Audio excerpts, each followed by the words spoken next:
Today's topic, the kids. Lately I've been worried about the young generation. And which of the infinite reasons to be worried about the kids am I concerned with today?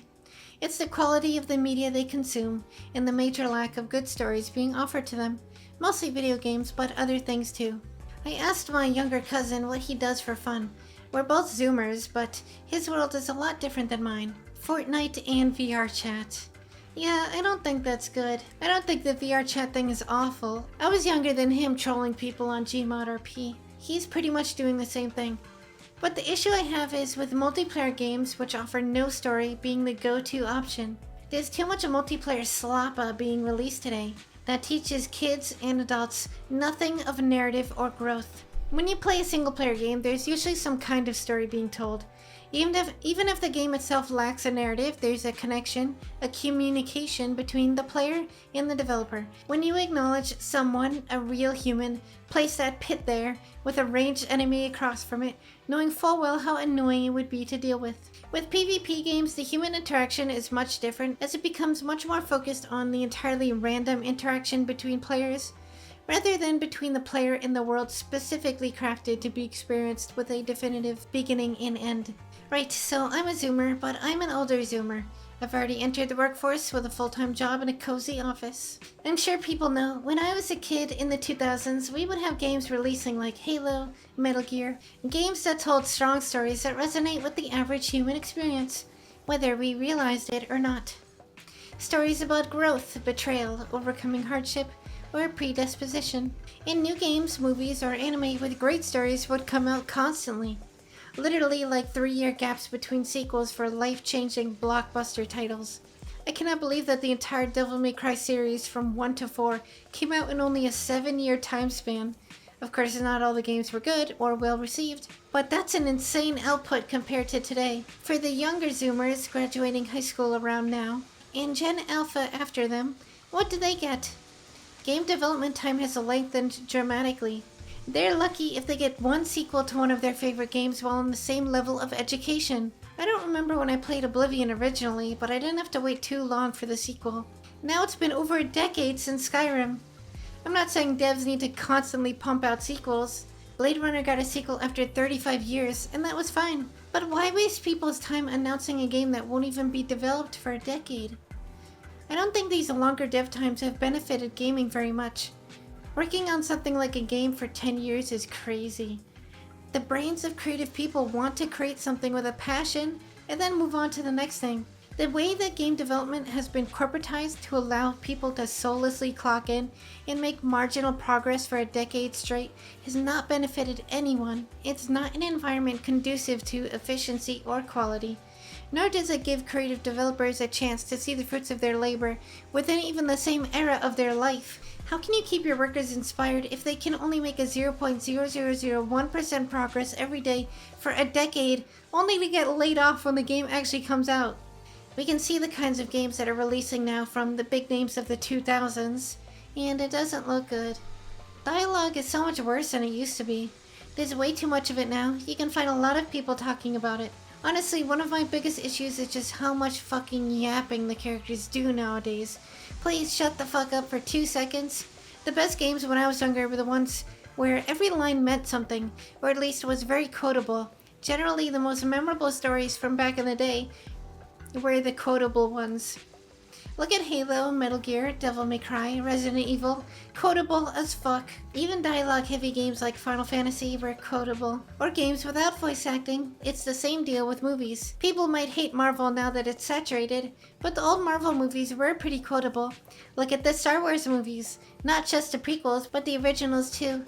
Quotable as fuck. But now we get these never-ending seasonal stories set in boring universes, cooked up in writing rooms of over a dozen people that appeal to no one specifically, as everyone tries to replicate Marvel with an ungodly amount of unimportant dialogue flowing into your headphones like a constant, unending waterfall of piss. And where does this leave kids today? They're waiting 6 years for games with shitty stories. Almost nothing releasing today will be memorable.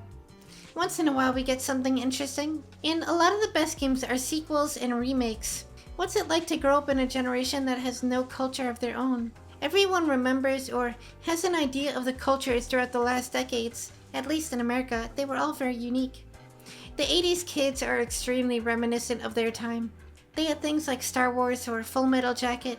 They had video games too. They weren't quite as complex, but some of them did have stories. And the ones that didn't have much of a narrative instead put you in a story. The story of you, the player, trying to overcome the overly punishing levels. My father can crush Mega Man 2. While I can barely beat a single level, those brutal levels taught 80s kids the importance of skill. Long before the 80s, movies and cartoons have been around for over 100 years, shaping culture. Before that, there have always been books, plays, and oral traditions as long as there's been society. The human consciousness figured out the only way to mold a culture is through the stories it tells itself. And in modern times, each generation usually gets something a little bit different, curated by the generations that came before them, with their own experiences, which bend society a little bit in a different direction, for better or for worse. Someone might say, well, if good new stories aren't being made, they can just read the old ones. That's true, but it's not about production, it's about what's being offered to them. First of all, have you ever tried to get a young teen, like a family member, into a good game? They're gonna tell you they want to play whatever is trendy, not whatever old shit you're offering them. They're not gonna put it like that, but it's true. And they're not likely to stumble upon them naturally because the algorithms don't really offer that to them. There were so many game reviewers on YouTube when I was younger that I think got people into a lot of different games. Like, so many. And if you didn't want to or couldn't play the game yourself, well, there were Let's Players who would show you the entirety of the game for free. But because social media has specced so hard into short-form content, even if those long-form Let's Plays do still exist, a significant portion of the young person's time is going to be taken up by shorts and TikToks. Instead of Let's Players showing people the entirety of a game and giving people an accurate representation of the experience, it's more popular to do these edited down videos where people take 100-hour games and cut them down to extremely heavily edited and meme-filled videos, giving viewers a general idea of the game's feeling, setting the tone of the situations or scenes with whatever random song from another game that the editor decided to put over that chapter of the video. If you look at gaming streams now, I think 9 times out of 10, the game is just background for yapping. Not that there's anything wrong with that, I love hearing people talk for hours. It keeps the voices in my head at bay. But yeah, Let's Plays are pretty much dead outside of the novelty of seeing an anime girl react to one of your favorite games. I don't think short-form content is really what killed Let's Plays though. I think it was screen sharing becoming easily accessible for the average person. People don't need to watch someone on YouTube play a game when they can watch their friend do it over Discord. Which I think is a really good thing actually. I'm glad that that option is available now. This is the one way I think stories have become more accessible for young people. You don't need to play a game if you can just watch your friend do it. And you get a social experience out of it that way too. But I still wish they'd play together in person more if possible. Couch co-op is a much better memory than watching your friend play over Discord. Despite screen sharing making stories more accessible, the quality of the stories being released today are still not what they used to be. I think good anime comes out once in a while, but besides that, I think everyone knows that there isn't much. So look at what kids are actually into today, or hold in high regard. Why do you think a DMC5 is so popular? Yeah, sure, the crazy party attitude is cool. Dante is so funny with his dance and his hat, and Virgil's so cool with his menacing appearance. But much further beyond that, people resonate with the 3 protagonists of DMC5 on another level. Virgil, Dante, and Nero represent the core struggles of ambition which all humans face. The type of stories that young people want to hear, what they need to hear. Virgil throws away everything, his very humanity, for more power. It's the same desire that many people have to completely give up on social life and dedicate every moment to the grind. Dante has the potential for power, but is content to live a simple life and waits for trouble to push him towards growth. While Nero has to prove himself to the older generation. The older generation wants to shelter the younger from the struggles they faced, failing to realize those struggles are what gave them the strength to protect in the first place. And so a franchise from 2001 is what's carrying the young generation over 20 years later. Because very few new games offer that story. Young people crave these hard-hitting, dramatic stories. And so, despite the algorithms, they're still finding ways to find these older games. They're able to find them because the fan bases are still active, which in some cases is because of sequels, but it also might just be because the fan base is so dedicated, like the Bible, for example. A lot of young people have been turning to the Bible this generation. Because they're lost, obviously. The world is a crazy place today, and since all media is shit, it makes sense that they turn to one of the oldest and most significant collection of hard-hitting stories known to man. I'm not intending to offend anyone by calling religious people the Bible fan base. It just fits the argument. Stories with active fan bases, or a church, are more likely to attract more people.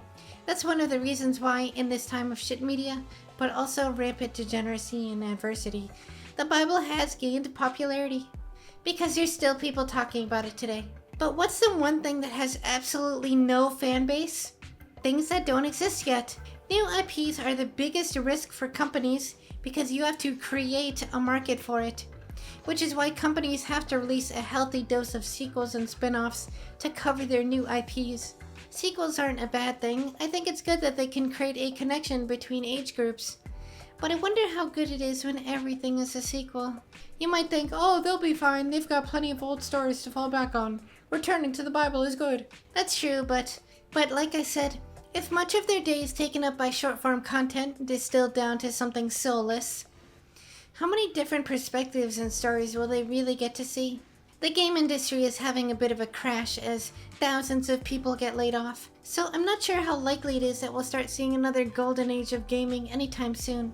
And all this is going to get worse after the rise of AI. No, I don't think it's going to get better. It's going to get worse.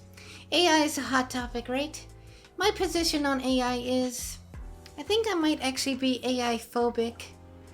No, I'm not trying to be edgy. I'm so serious. AI seriously creeps me out sometimes. I really hate it when it tries to pretend to be human with the way it speaks. I do find AI really useful. When I'm trying to figure something out, I can ask the AI a question and it'll answer exactly what I'm asking with citations. It's awesome. When that's how I'm using AI, I like it. But when it tries to be nice, it really bothers me. I really don't want to develop a relationship with a machine. At the same time, I feel like I'm a bit too empathetic towards AI. I actually get a little bit of a guilty feeling when people abuse it, even though it's a tool. These conflicting feelings are what make me really scared of AI. Anyway, about AI-produced content. It's soulless. That's all there is to it. People often complain about AI art stealing from real artists. Artists steal from each other all the time. Everyone who learned how to paint and draw learned it from copying other people. Yet suddenly now it's a problem when someone writes a program to do that automatically. The outrage seems a bit silly to me. I don't really care about that. What makes human art real is that every time a human paints something, there's a little bit of their soul on the paintbrush. I think this is what people call a metaphysical view. Some people probably think it sounds crazy. I don't really care. I'm not a religious person at all, but this is how I see things. Humans use their soul to create art, and a piece of their soul remains in every piece they make. Art is an expression of the self and a culmination of life experience. Something without a self cannot create art, which is why animals cannot do it either. So what happens when AI starts generating entire cinematic experiences? When someone says make a movie about X and Y, and place it in Z and give it a theme about A, it's gonna be shit. Even if it's critically good, it's still going to be shit without a soul. And honestly, I'm not sure it even has a right to exist. Yes, I know it doesn't take an AI to make something soulless. Plenty of people are capable of that. But it doesn't make AI any better. Even if AI content is shit slop, is the average person going to care? Or are they just going to eat it up? Yum, yum, yum. What does a humanity look like driven by algorithms? Wouldn't we just be slaves? We're already halfway there, by the way. Culture is stagnating, and the young people have a lot of pressure on them, at least in first world countries with declining birth rates. There's less young people now, and they'll be inheriting a world that is adverse towards them, with some completely idiotic management from the people above. It feels like everything they do is meant specifically to fuck over young people. Everyone knows boomers own all the houses, and now buying a house is pretty much a pipe dream for young people. But I think more importantly than that, the way they tried to raise us was ridiculous. sending everyone to college as if a society of mostly intellectuals could ever be possible. When I was in high school, they kept pushing us to learn to code. They took us out of class to sit us down in online programming courses, only for all the programming jobs to be outsourced to other countries. And now AI can do basic programming if the average Joe really needs something coded. What a waste of our educational time, when they could have been teaching us how to build our own houses or something. That way we wouldn't have to live in 400 square foot apartments. That cultural stagnation is a contributing factor to why games are so bad now. The world is changing a lot. It's not just games, it's of course movies, music, social gatherings. Garbage normie shows come out like that one everyone was talking about, Severance, that only people 30 and above are watching, while young people are turning to older shows like Breaking Bad and House. There are really good games that still come out, of course. My channel is mostly focused on a game called Blue Archive, a game which I just love absolutely every aspect of. But there's one problem that it and many other games today face, and that is something you will immediately get a negative reaction if you point it out. Well, I'm gonna be nuanced about this, so if anyone cries, they're just being a bitch. So let me be honest. There's a major porn addiction issue, especially among young people today. Everything online when it comes to game communities today is just porn. It's just too much porn. Porn is not good for you. Anytime you hear somebody say, well, maybe just a little bit could be healthy. No, porn is bad for you. It's a vice. It's just the same as alcohol or any other addictive behavior which wastes your time. I have no problem with people making porn based on any media. People are always going to do that and always have. I believe in your freedom to coom. I just don't believe in taking pride in it. It shouldn't be the primary discussion around a video game when you look it up. It's mostly mobile games that have this issue, where the only discussion about the game is about sexual preferences. You go to the comments of like a MiHoYo post ad or whatever, it'll be a lot of cringy thirsting over the characters. Those types of jokes were funny when they were rare, because it sort of taps into like your suppressed desires. You know it's inappropriate, but bringing it up is funny. But now that those types of jokes dominate the discussion, they've pretty much become NPC dialogue. Mobile games have to deal with this, especially because of the non-existent barrier to entry. I find it especially annoying with Blue Archive because when I go online to talk about the game, it's a lot of illiterate people just completely lying about the game to justify themselves. For a game that's probably the most wholesome gacha game available right now. Oh, but it has fan service, it's a waifu game. Yeah, and I used to watch a lot of ecchi anime as a kid. But when I searched them up 15 years ago, I wasn't just met with an unending torrent of porn and basement dwellers, horny posting about the game in public. The fan service was there because anime titties are epic. That doesn't mean the purpose of the franchise is to produce porn. Freaking Dragon Ball had fan service. Fate had sex scenes, and they're not the focus of the franchise at all. There's another game whose major appeal is the characters, and that is Overwatch, which has a lot more porn than Blue Archive. And despite that, the Overwatch fans are still able to discuss their game. Mobile games aren't really afforded that, are they? I'm not against sex appeal at all. I will sometimes get into a game simply because a character appeals to my tastes. But I'm not delusional enough to forget that that's not what the game is about. I think some of the ZZZ characters are hot, but I know that doesn't make me a Zenless fan because I don't play the game. And I don't really care to play it because, besides the characters, nothing in the game really interests me. The extreme perversion of online communities today drives a lot of young people away. I think that's yet another reason why the Bible is gaining popularity. And for the people that doesn't turn away, is it really good for young people to be exposed to so much porn? I don't think so. I remember I was on the Pokemon board of 4chan a few years ago. Actually, it would have been a while ago now, but there was a thread where we played a little game. The game was to search up a random Pokemon on Google Images and count how many images until you find an NSFW fan art. I searched for Trevenant because I was doing repair work in an elementary school at the time, and I saw a child's painting of Trevenant hung up on the hallway. I searched it up, and sure enough, I found some NSFW fan art after enough scrolling. Not too much. Any young child looking up their favorite Pokemon could easily be exposed to this. I think a common consensus among the thread was, yeah, that's a bad thing. I'm not blaming anyone in particular for this. I just find it a bit sad. Again, I don't care about people making porn about anything really. Policing people's right to draw is ridiculous, nor am I even against gooning to Pokemon. I just don't think it's a good idea for so many online communities to allow that to be their main point of discussion when it comes to their media. The fan-produced porn. Shouldn't a community for a game be talking about the official works? We used to keep fanfiction stuff separate. I guess that's an old internet tradition now.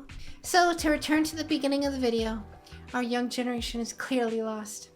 Cultural stagnation and over-corporatization of the games industry has led to terrible stories being released at a snail's pace. Combined with short-form content taking up young people's time, their ability to access good stories, which would shape their personalities in a positive way, has been negatively impacted. And it's not just the producers being affected by this cultural stagnation, but the communities as well, where common discussion about whatever media has seriously degraded. Quick little edit here, I had a thought. I think the Zoomers might actually be the next generation to write really good stories. It's possible. A lot of the big, culturally impacting stories came after major events. So like Tolkien, for example, was inspired by World War I. After the Vietnam War were a bunch of anti-war movies. Well, people sure like to post that nothing ever happens meme, but I think a whole lot has happened in the last 5 years. The political status quo has completely crumbled. Gen Z was attacked with a global pandemic and constant political psyops. All the while, all their games and media went to shit. If anything, I think the Aoomers have had a pretty eventful young adulthood, which is just ripe for writing good stories. Maybe that's the bright side of global tragedy. Okay, so that's most of what I wanted to say. Let me know if I'm just being an old fart, but I don't think any of my concerns are unwarranted. Thanks for watching.